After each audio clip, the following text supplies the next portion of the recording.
I saw people, campaigning, doing the work. Young people can lead. The can leadership program is advocacy. So you stop. The lesson I think, that's why I do this. Voting is not the most you can do. It's literally the least you can do. Once voted, whoever the candidate is going to make them. That's why, you have the course of civil rights history. It was always inside, outside, position. Franklin Delano Roosevelt telling Abraham, make me. It wasn't make me like defiantly, like I'm not doing it, but make me like, give me so much hell that I explain to the people who don't want me to do this. Look, I have to do something. They were worried. I have to do something to get those people off my back. They were worried. Make me. And so, when Roosevelt did EEO legislation, EEO executive order, it was because A. Philip Randolph in that to do a march on Washington in the middle of World War II. Why did they threaten to do that? Because in the middle of the war effort, we segregated workplaces in war production. In the Rosie the Riveter, there were white women. These white women had to spot in to get that production so they could get hired out, who refused to use the restroom that black women had used. They didn't have a side. They said, we will not use the restroom that black men had used. And A. Philip and those said, we can turn this thing out. And Roosevelt then said, okay, with war production, there will not be discrimination. Who wants to march for civil rights in the middle of freedom? That doesn't make sense. And so basically, young people in administration, there's inside outside strategy, and young activists need to be recognized. You need to feel so passionately about your really important age. I don't want to start an active insurrection or anything. And as a college president, I'm not suggesting that you march. Where's the State House? March on your State House. Have organizations and say, why do we have to take in the formative periods around, and we're the ones going to take care of y'all. Y'all are trying to get Social Security. So you better take care of us. Yeah. Hi. Thanks for coming. I have a question about, a little bit of a challenging question in my opinion, about what we're doing on campus. We talk about people of color and integration versus separatism, if you will. Like recently, about I don't know how many weeks ago it was, we had an editorial come out from that said that, and it was from a person who was white, and she was upset. Someone help me out in this. She was upset because after the Obama election, she was wondering why was it that she was still seeing African Americans grouped together in one spot as it has been in the past. If you remember, downstairs we have where it's set up is that there is certain spots downstairs where black people gather.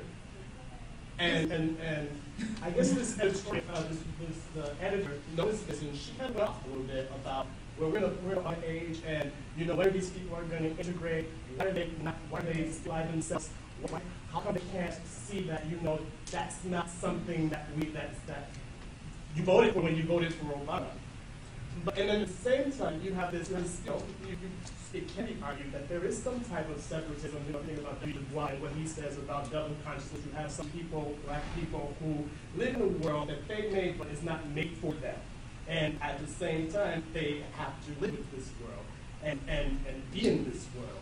So I just want, if you could, to elaborate a little bit on, in this type of environment that young people find themselves in, where there's pressure to be separatist for people of color because of interest, special interest, and then there's pressure from, just say, young people to come together in a certain, so that those things that you have on your list can be realized. I would, if you could just please elaborate on what people should, how in your opinion people should position themselves come to that argument. Okay, and I think the number 5, formation, choice, and value kind of speaks to that. And there is enormous pressure now to be kumbaya. But you know what? Race still matters. It still matters. In the same month that Barack Obama was elected, a black man named Oscar Grant was killed in Oakland, California, with handcuffs on him. He was on his knees, down on the ground, and he was shot by BART, I don't think it was from the Bay Area, it was rapid transit police.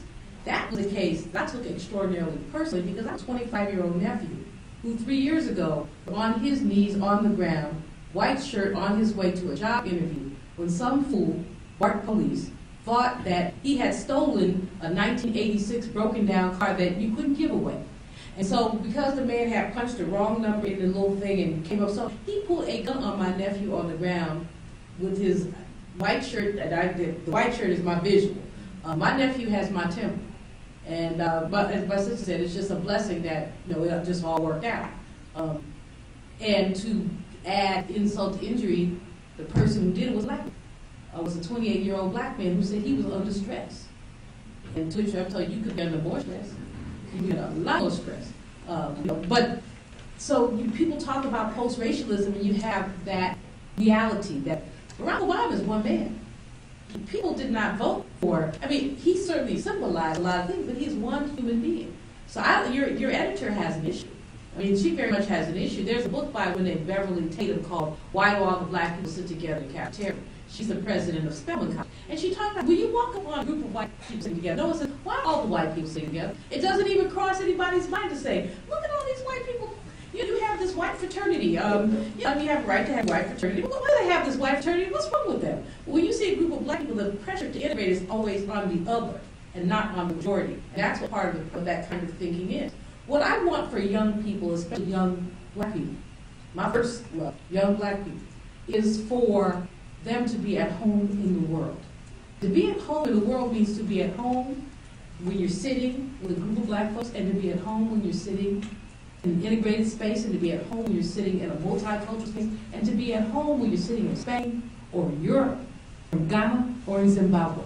To have that sense of I belong everywhere. And to be impervious to those who would decide. See, it's up to her to decide where you sit. And if it bothered her that much, she should have come and sit down and have that conversation, not been an editorial. See, people have boxes. Editorialists, I write op-eds still.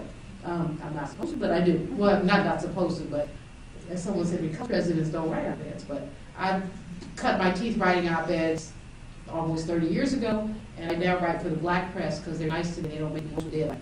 I'm tired for a deadline. But, editorialists have a lot of... You can pick up, you can decide, you're just going to write about whatever. And it really is how you feel. I have exhaled cups. Literally get angry at something, you look up and there's 750 words on the page. You were literally that fuming. And maybe that made her that angry. But those are the comments I sit on for. Because then you want to think about what those what you mean and what you say. There was nothing in the Obama platform that said all the kids were going to sit there in the cafeteria. It talked about economic justice. It talked about more education. It talked about getting our economy straight in healthcare and creating more jobs. And when some of these things are done, then we come together. The beauty of being in the 21st century, not the 20th, is that we have more opportunities to know each other. And we take advantage of those opportunities. We find ourselves socializing, partying. The most segregated hour in America, though, is still 11 o'clock Sunday morning church. We don't go to each other's churches. And so let's be real. What she saw in your lounge area is what we see in America. But for every person, the challenge is to challenge yourself. So while we talk about big public policy issues, the micro issue is, I'm not saying you shouldn't hang out with each other, but have you ever taken that walk across the aisle, sit down and talk to someone else? As I said to you earlier, one of the most challenging things I did was wrote a book, The White Woman, the Gen X white woman, who we didn't see the world. She was a Republican, I was a Democrat. I'm baby boom, she was Gen X.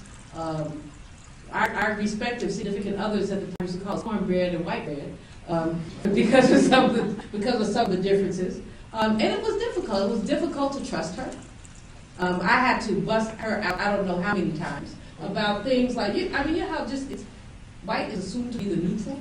So she would always, so I would describe people as, this really white woman, and she would say, "Why do you identify white?" Because they were other to me. You're always saying the black person. The appropriation of ideas. I have an idea, and she said, "Oh, that was mine." When? Let's break it down. I said this on this day, and I sent you an email to that effect. How did this become your idea? You just took it. Like Columbus to America. And then she would tell me, well, you don't have to put it all in history, so now you got me being Columbus when I just wanted a sentence. But in any case, it was a very challenging, often very painful process from which I grew. So I would challenge all of you to find those growth opportunities, and the campus is a better place to find them than almost any place else, because it's different than almost any place else. With the cultural sufficiency that you gain from this campus, you can go into the world. And again, my hope for you is for you to be at home, which means in all comfort, in every situation where you come to serve. Okay, it's 5 o'clock. I will take another question if you have.